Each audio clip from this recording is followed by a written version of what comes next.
بسم اللہ الرحمن الرحیم۔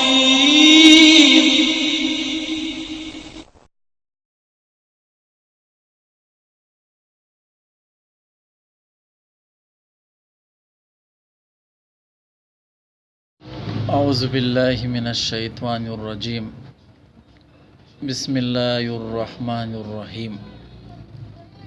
آج میں آپ کی خدمت میں ایک زبردست نسخہ گردے اور پتے کی پتھری کا روحانی علاج بتانا چاہوں گا۔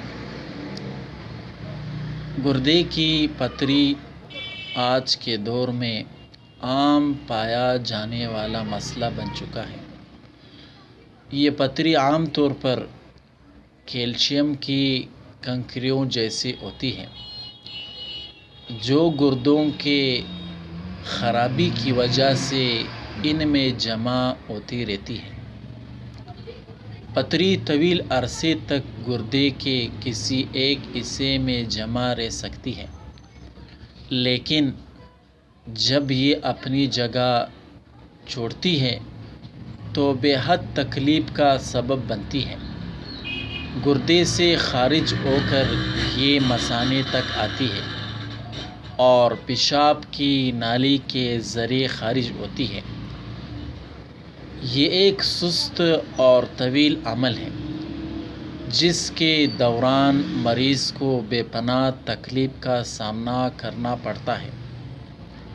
عموماً اس کا علاج آپریشن ہی بتایا جاتا ہے، لیکن اللہ رب العزت نے اس کا علاج قرآن میں اللہ تبارک و تعالیٰ نے بتایا ہے۔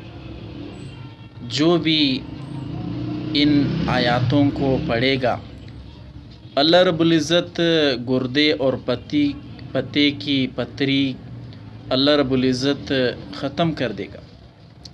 اگر آپ کو گردے اور پتے کی پتھری دور کرنی ہو تو یہ آیات مبارکہ 41 بار پڑھ کر پانی پر دم کر کے اس وقت تک پلائے جب تک کامیابی نہ ہو۔